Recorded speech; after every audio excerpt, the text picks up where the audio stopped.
Hello dear students, today we are going to start your first preparatory assignment.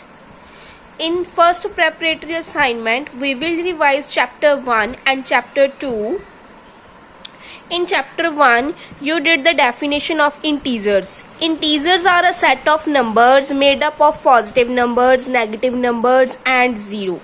There are no fractions in the integer number systems. Integers में कौन कौन से number include होते हैं? 0, positive numbers and negative numbers, and you can also draw it on a number line. Next you did some properties of multiplication. In first question, find the products. First one is 6 multiply minus 14. 6 is of positive sign, 14 is of negative sign. So plus minus will be minus and 6 multiply 14 will be 84. Third part was use a distributive law to simplify and work out the following. First sum is 673 multiply 272 minus 673 multiply 72. Here take 673 as common, then 272 minus 72, that is 673 multiply after subtraction 200. Now multiply 673 with 200, it will be 134,600. हाँ जी बच्चे, fourth question है state the sign of the product without actually multiplying. Multiply नहीं करनी, बस हमने बताना है कि प्रोडक्ट का साइन लास्ट में क्या होगा. देखो सबसे पहले minus minus is plus, plus minus is minus, again minus minus is plus, that means the sign of the product is positive. Sixth question is filling the empty boxes with less than sign, greater than sign और equal sign. पहले आपने solve करना है, solve करने के बाद देखना है कि हमने लेस देन का साइन लगाना है, ग्रेटर देन या इक्वल का. सेम क्वेश्चन 7 में सॉल्व करके मैच करना है करेक्ट आंसर के साथ. 8th is find the value, solve करना है मल्टीप्लीकेशन करके एंड साइन को आपको पता है कैसे सॉल्व करना है. 9th is by what number will you multiply 20 to get minus 100. Students आपने चेक करना है कि 20 को किससे मल्टीप्लाई करके माइनस 100 आएगा. सिंपली क्या कर दो कि माइनस 100 को 20 से डिवाइड कर दो. Minus 100 divide by 20 is minus 5. That means when we multiply 20 with minus 5, answer will be minus 100. Now exercise 1.2 is of division. Find the quotients. 16 divide by minus 4, that is 16 divided by minus 4 will be 4 divided minus 1, that is minus 4. Second is do the following division sums and check your answer by multiplying the divisor and the quotient. पहले हमने division करनी है, then हमने answer को check करना है किसको किसके साथ मल्टीप्लाई करके, डिवाइजर को क्वोशंट के साथ. देखो students, minus 42 divide by minus 14. Here minus 14 is divisor and minus 42 is dividend. Minus 42 divide by minus 14, that is minus 42 divide by minus 14, minus cancel with the minus, 14 ones are 14, 14 threes are 42. हाँ जी, answer को check कैसे करना है? Divisor को quotient के साथ multiply करके. What is our divisor? minus 14 multiply with quotient is 3, it will be minus 42 which is equal to dividend minus 42. Third में आपने सॉल्व करके बताना है कि जो इन्होंने आंसर दिया है वो ट्रू है या फॉल्स है. फोर्थ में अगेन सॉल्व करके करेक्ट आंसर के साथ मैचिंग करनी है. State whether the quotient is positive, negative और 0 मीन्स डिवाइड करके चेक करना है कि आपका आंसर क्वोशंट जो आ रहा है नेगेटिव आ रहा है, पॉजिटिव आ रहा है या 0 आ रहा है. Clear? Now next exercise 1.3 which is greater. Minus 4 multiply minus 22 multiply 4 multiply minus 3. पहले इन चारों को मल्टीप्लाई करनी है और इन चारों की मल्टीप्लाई करनी है. चेक करना है कि कौन सा ग्रेटर है. स्टूडेंट अगर आपके पास माइनस 56 एंड माइनस 54 है, इन दोनों में से कौन ग्रेटर है? Minus 54.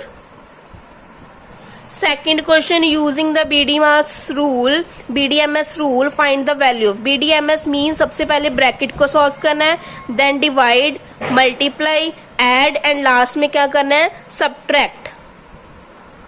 Next, third question is express the following in mathematical form, simplify and give your answer with the correct signs. Remember to use the BDMAS rule. आपने इनको मैथमेटिकल फॉर्म में change करना है, देन सॉल्व भी करना है using BDMAS rule. First is 24 is added to. 24 को किस में ऐड करना है? 15 डिवाइडेड बाय 3 में. 15 डिवाइडेड बाय 3 में किसको ऐड करना है? 24 को. BDMAS रूल के अकॉर्डिंग क्या है? पहले ब्रैकेट को सॉल्व करना है. ठीक है. 15 divided by 3 is 5 plus 24 that is 29. Fourth question is write down all the integers between -18 and -25. -18 के बाद कौन सा इंटीजर होगा? -19, -20, -21, -22, -23 and -24. Fifth question, by what number you will you divide -36 to get 12? Simply -36 को 12 के साथ जब डिवाइड करोगे क्या आएगा? -3. That is your answer is -3. और इसमें आपने स्टेटमेंट को रीड करके ट्रू और फॉल्स बताना है. This was your chapter 1. Now let's chapter 2. In second chapter you did the definition of rational number. What is rational number? A number of the form a over b where a and b are integers and b not equal to 0 is called a rational number. First question is write the numerator and denominator of each of the following rational numbers. Here -7 is numerator and 3 is denominator. Next is express as integer. 6 over 1. How we can express in integer? By simply write it as 6, -10, 30 and -54. Third is express these integers as rational numbers. How we can express it as a rational number? 8 divided by 1 -60 divided by 1 -22 divided by 1. Fourth is true or false. Statement को read करके आपने बताना है कि true है या false है. Fifth is in the general form a over b of a rational number, why is there a restriction that b cannot be equal to 0? Because if b is equal to 0 then it can't be defined, it will be undefined. In exercise 10.2.2 first question is filling the blanks. First is -3 divide 7 blank divide 49 blank divide 84.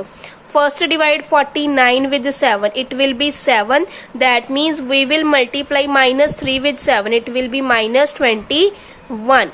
Similarly divide 84 with 7, it will be 84 divide 7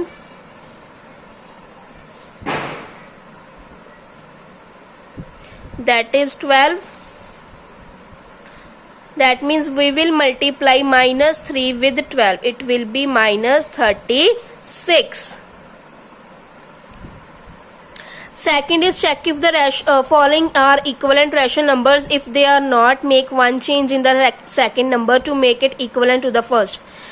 If we divide 63 with 7, it will be 9. So 6 multiply 9 is 54. It is correct.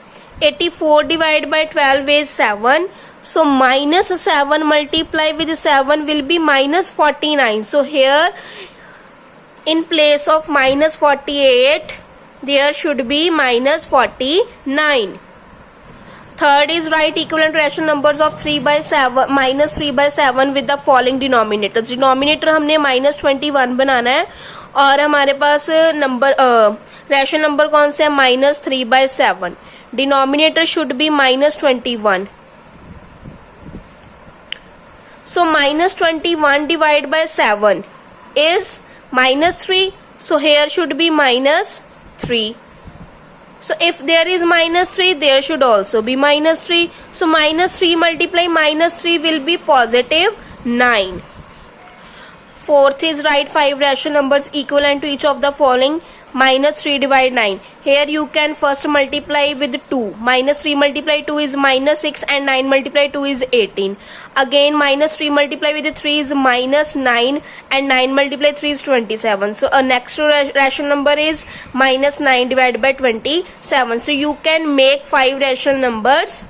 See ninth question, express the following rational numbers in standard form. First is 4 over 16. You can cancel it on the table of 4. 4 के table में cancel करोगे, 4 को cancel करके आ जाएगा 1, 16 cancel करके आ जाएगा 4, that is 1/4. 4. Similarly you can cancel it on the table of 6. अच्छा student, अगर आपको ये पता नहीं चल रहा कि हम इसको किसके टेबल में कैंसिल करें, आप 105 को 63 से डिवाइड करके आप HCF सॉल्व कर सकते हो. HCF जो आपका आएगा उसके टेबल में कैंसिल कर दो. Clear. 11th is expressed 15 by minus 8 as a rational number with numerator minus 16. 15 by minus 8. Numerator क्या होना चाहिए हमारा? minus 60. So that means first divide minus 60 with 15. It will be minus 4. So here यहाँ पर भी minus 4 के साथ multiplication होगी. It will be 32. 11th, check if the following pairs of rational numbers are equivalent. Same जैसे हमने पीछे किया कि -21 को पहले 7 से डिवाइड करोगे क्या आएगा? -3. सो दैट मीन्स -11 को -3 से मल्टीप्लाई करने के बाद क्या आ जाएगा? 33. These are equivalent fraction. Similarly you can check the others. Next is represent the following on a number line. First is 3 by 4. Students देखो, numerator is less than denominator. अगर ऐसे हो सिंपली आप क्या करो,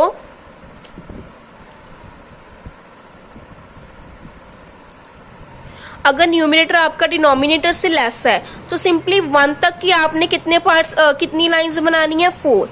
1 2 3 and it is 4th line.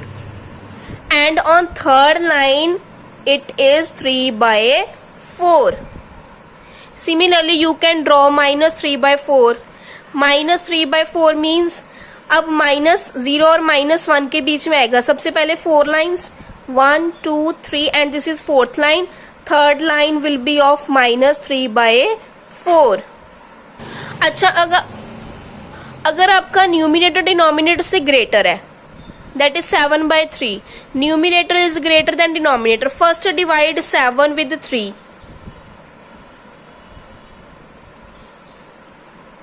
So we can write it as in mixed fraction 2 1 by 3. 2 1 by 3, that is 2 plus 1 by 3. So that means now we will draw 7 by 3 after 2 and we will draw 3 lines 1 2 and this is your 3rd line. First line is of 7 by 3. Clear. 2 plus 1 by 3 means you will draw 7 by 3 after 2 and we will draw 3 lines after 2, that means 1 2 3rd line and first line is of 7 by 3. Hope first and second chapter is clear to you. All the best for your exams.